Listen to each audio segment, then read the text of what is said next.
He's motherfucking. He's something funky. He thinks he's awesome.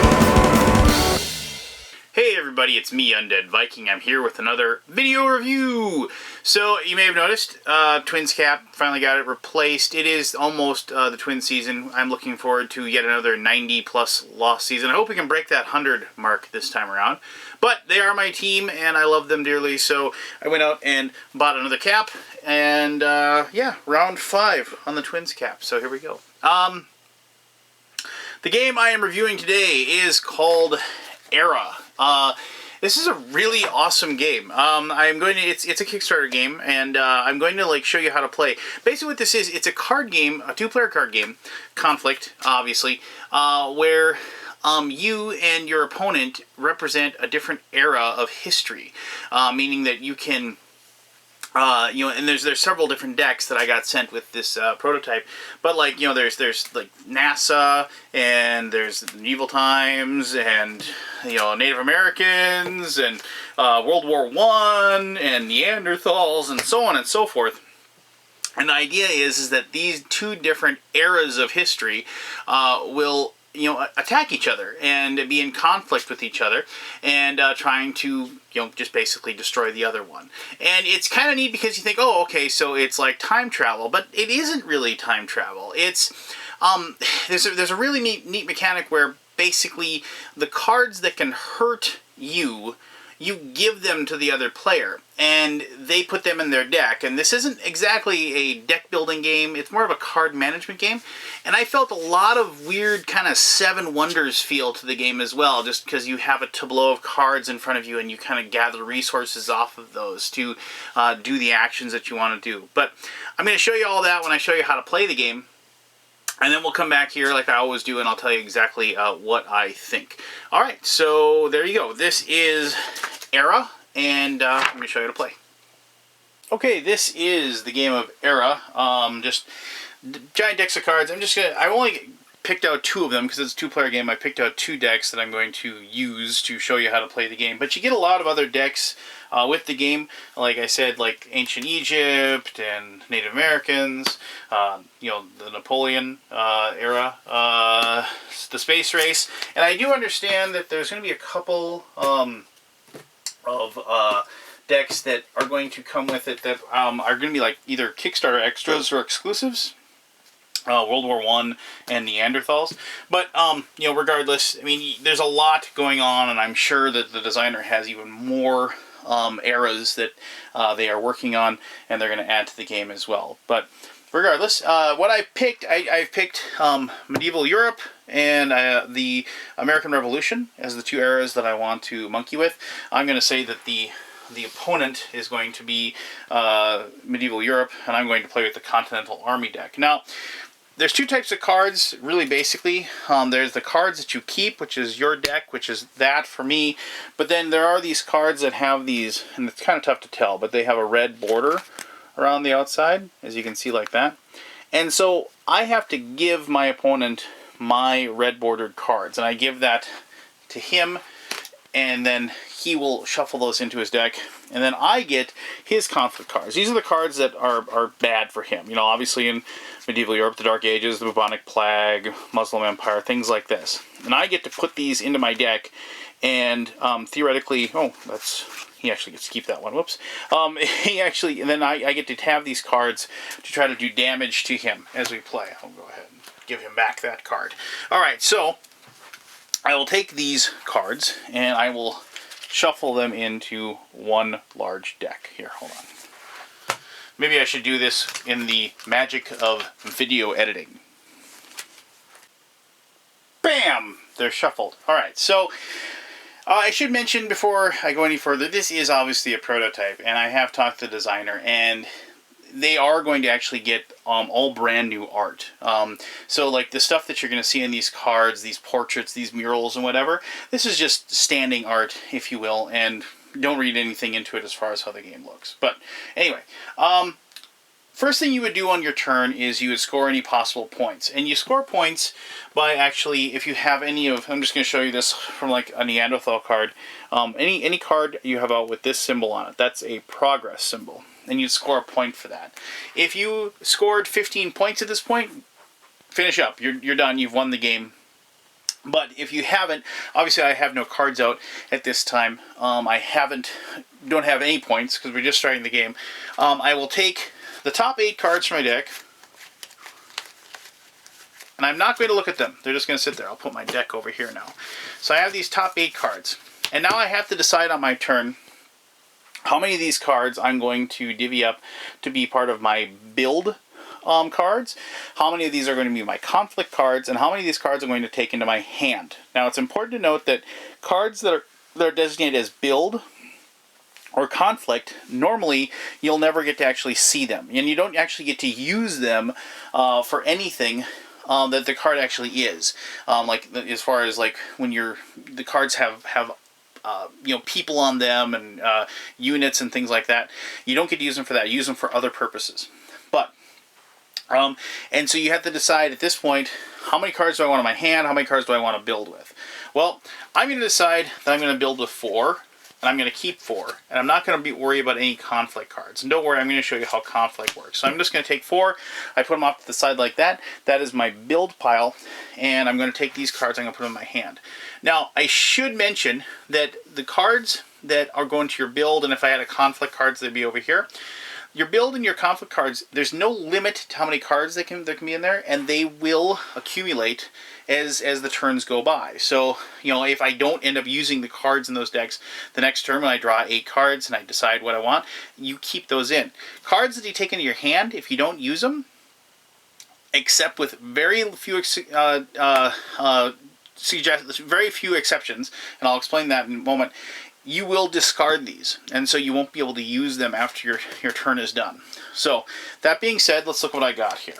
I have a resource card, U.S. Treasury, I have Thomas Jefferson, and I have John Adams, and I have Alexander Hamilton. So, okay, there you go. So I have some of the Founding Fathers, and I have the U.S. Treasury. Now, this card, as you can see, is like this. So this is a resource card. I get to put that out immediately. You can play resource cards. Cards don't cost anything to play, and you just can put them out. You'll notice that these cards actually tell you how many of these cards are in the deck. When you see it's like 2x, that means there's 2 of these cards in your deck. That's what that little 2x in the bottom. So the other cards, as you can see, they have these numbers up in the top.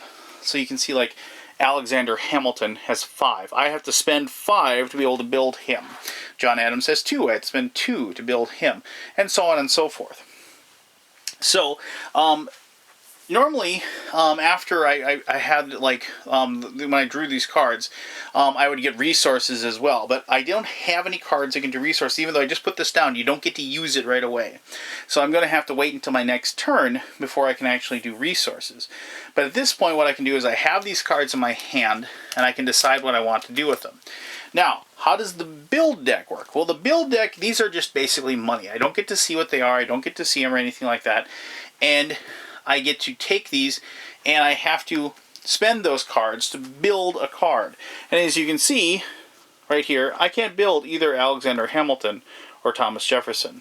But I can build John Adams, because you can see John Adams costs 2. Now, you will notice that on John Adams has these stars and all these other symbols on there, and I'll explain those in just a little bit. For the base of this point, now I'm going to show you how I build John Adams. I'm going to say I'm building him, I place him down like so, and then I discard 2 cards off of my build cards that I've set aside. And I discard those face down. The reason it's face down is because since you obviously know how many cards in each deck, it's like secret information. You can't tell what you've had to discard at this point, and so you just kind of hope you didn't get rid of something you really needed. Alright, let me talk about this John Adams card here just real briefly. I just want to, because it actually is a really good card for me to explain a lot of different things. These stars up here, they are designated for like in conflict. Now if this was in my conflict deck, remember I told you that we get to separate our cards that we draw into our build deck or conflict deck or cards we want to play.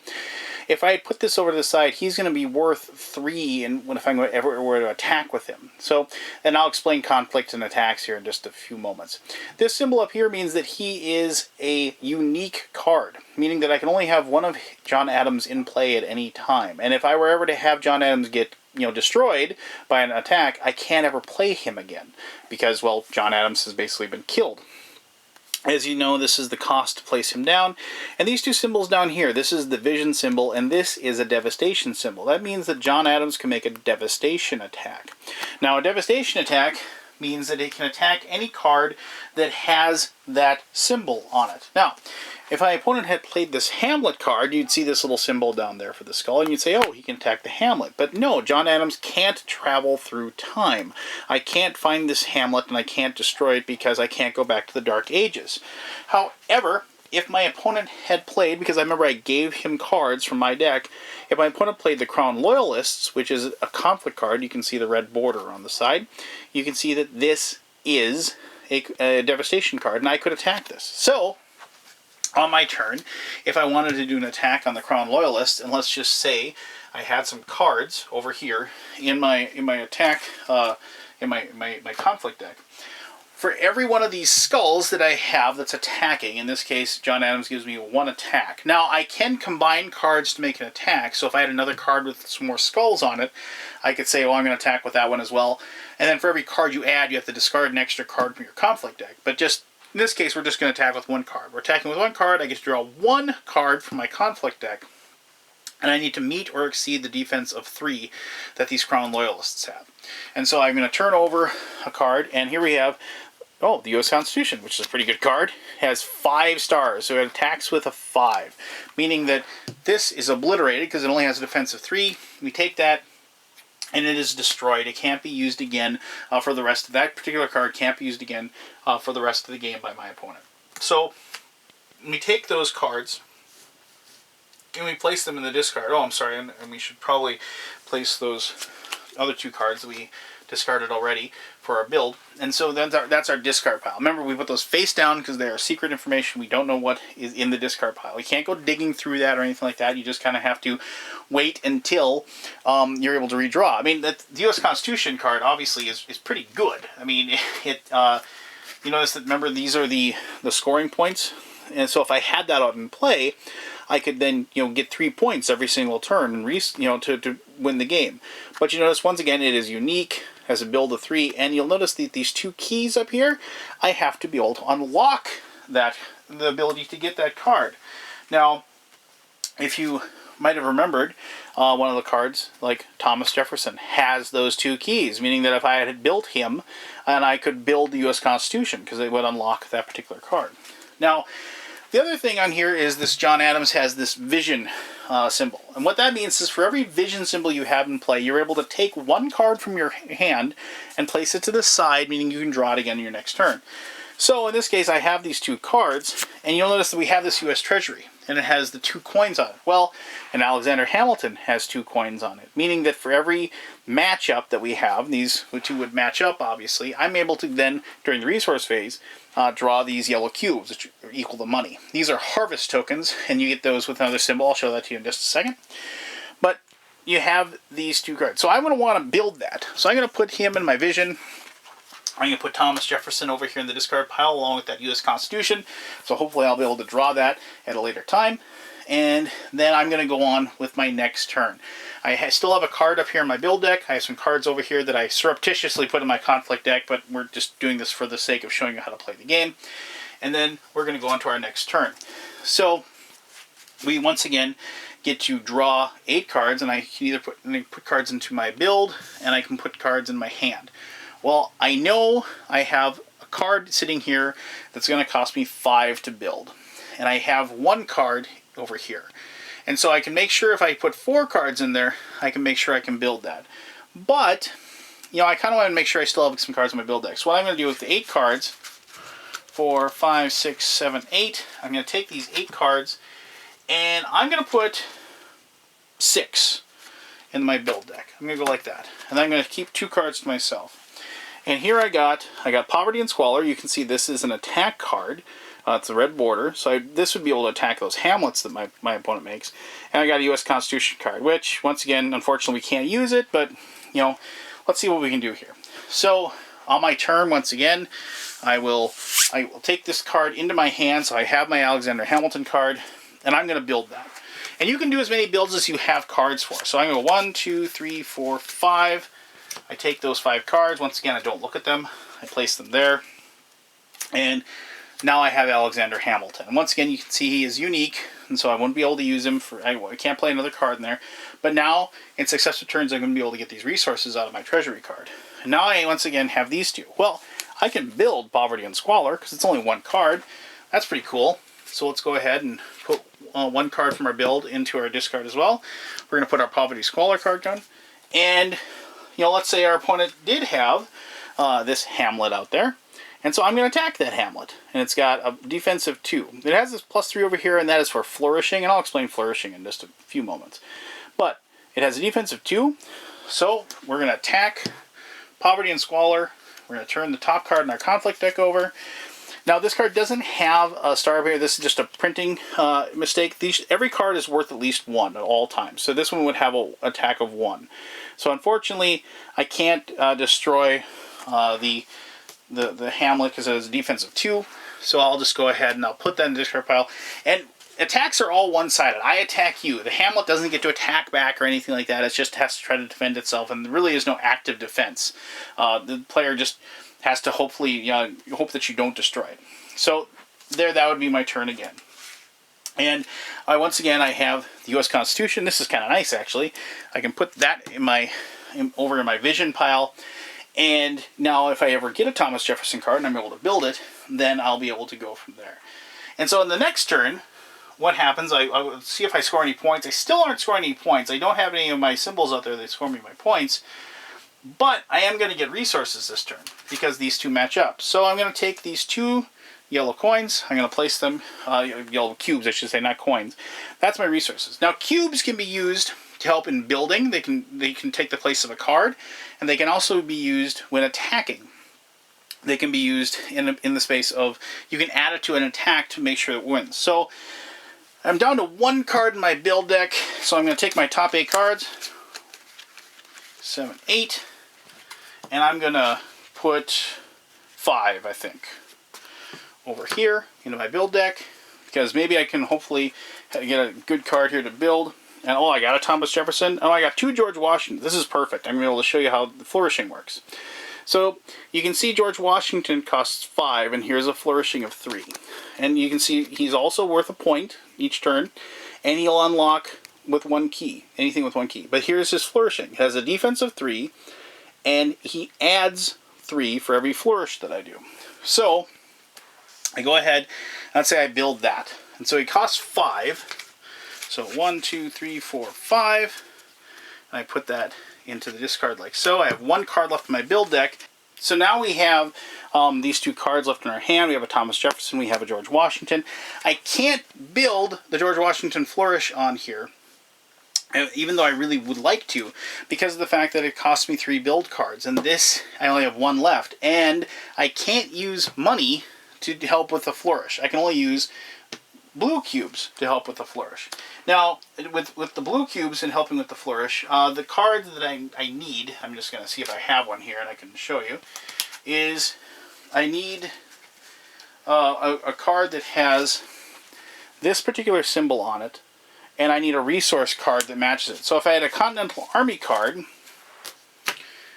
and I know there's a, it is called the Valley Forge card. I've played this game quite a few times. But, and then if you have a Valley Forge card like this. So, the Valley Forge card has that symbol, that harvest symbol on there. And then the Continental Army has that. So if I had these cards in place, and I had built up 2 blue cubes, I could at this point do a flourish. Now, by doing a flourish, I would add the second George Washington card on like so.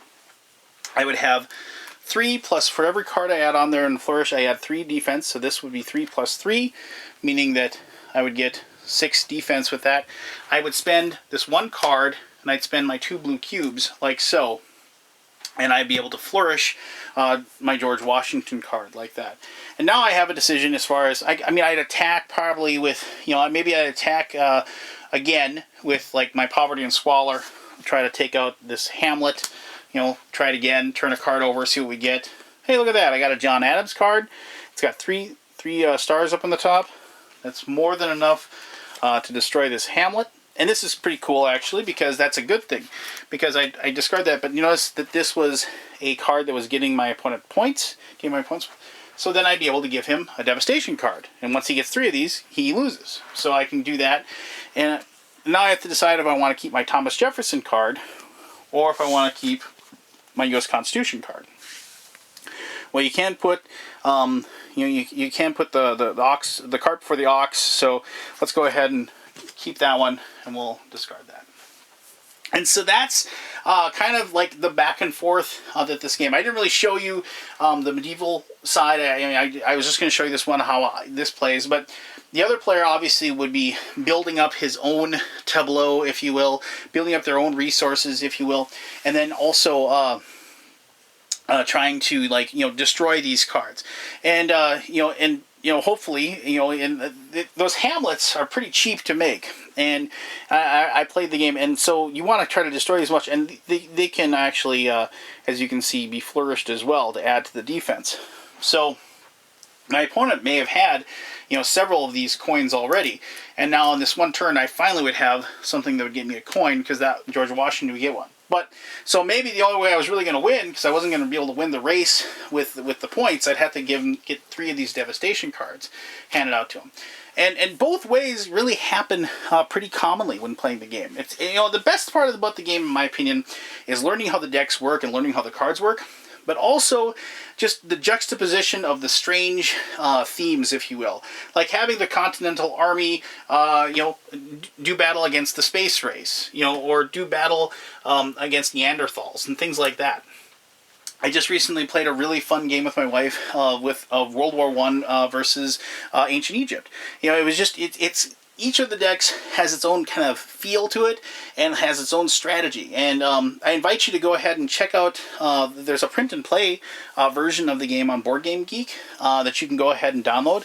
And even if you aren't going to use it to play it, I would strongly suggest just kind of reading through the cards and reading through the different things that they can do and get a feel for the game. Because, like I said, each deck has its own optimal way of playing, and I'd strongly suggest just checking it out, because the game is a lot of fun, and it's like always changing, always different, and like the way you're going to do battle against you might learn a deck pretty well, but if you're up against somebody that a deck that thematically or tactically does something different that you're not familiar with, it's a whole new ball game, if you will. And so, everybody always says replay limitless kind of thing, but I can see this game having tons of replay just because of the fact that no 2 decks are alike, and no 2 decks fight each other alike as well.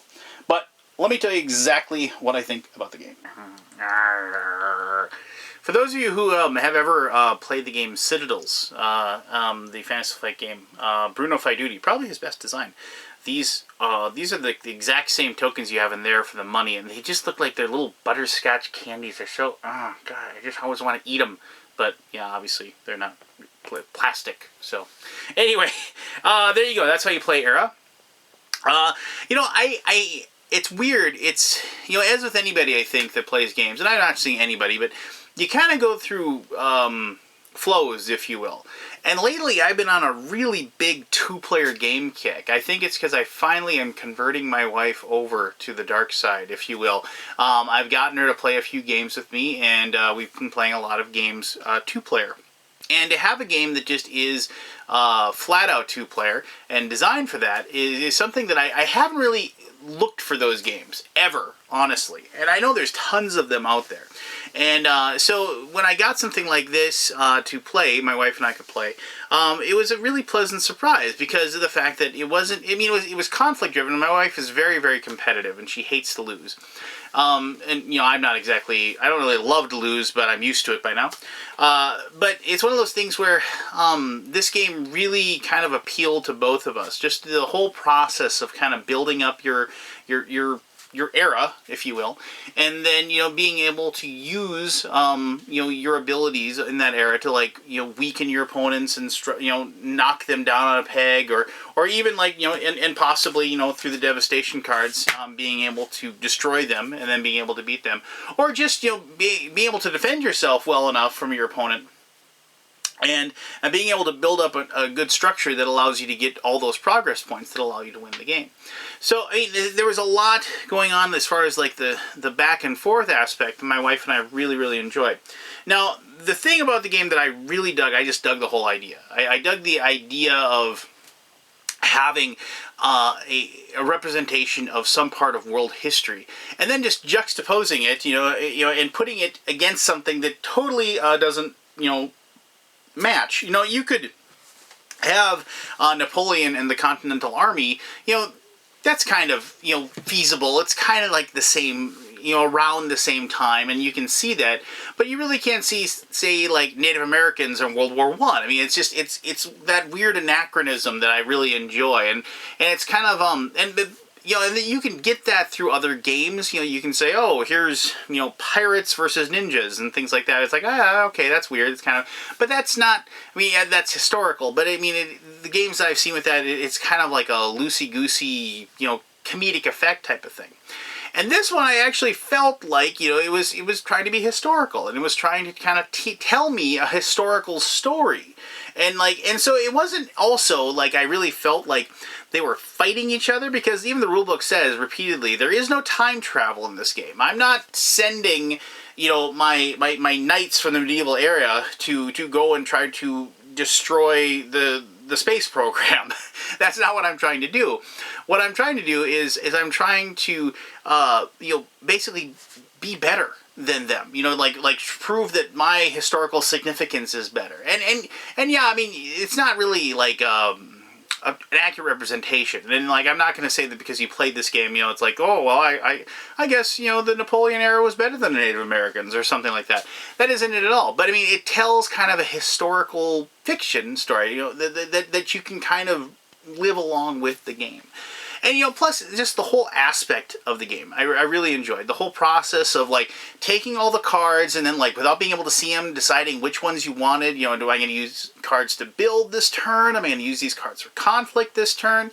Am I just going to put a bunch in my hand so I have stuff to use? That's a great decision. It's a lot of fun to kind of figure out. You're doing it blind, obviously. And so there's that fun aspect of the game as well that I really enjoyed. And that's just it's kind of like, blind card drafting, if you will. And it was something that really posed important decisions each and every time. And there was a lot of luck involved with that, but I didn't mind that, because there's games with luck that just oh, here, roll 2 dice. Oh, you didn't get an 11, you lose. I mean, that is one type of luck. But there's also a type of luck that here's your random card draw. Now figure out how you're going to win the game with that. And that's what I like. I like that type of luck. It's chaos management, if you will. And I use the word chaos very loosely here, just to do kind of prove a point. It's just you're managing your hand. You're managing your cards. You're trying to do the best you can with what you have. And that's what I really enjoyed about this game. The mechanics are slick. I love the theme, and I love the fact that it like I said, it tells kind of a historical, fictional story to me as I play. And so, for all those reasons, if you're looking for a really cool 2-player head-to-head game with totally a theme that I've never even seen before in a card game, I urge you to check this game out. I think you'll enjoy the heck out of it. So there you go, Era, the card game. So, if you have any questions about the game whatsoever, please post those. I'll answer those to the best of my ability, and I'm sure the designer will be more than happy to pipe in and do so as well. Well, there. As always, thank you very much for taking the time to watch this video, and I guess I will see you the next time you happen to click on one of my links. Alright, well, you have an awesome day. Bye-bye now.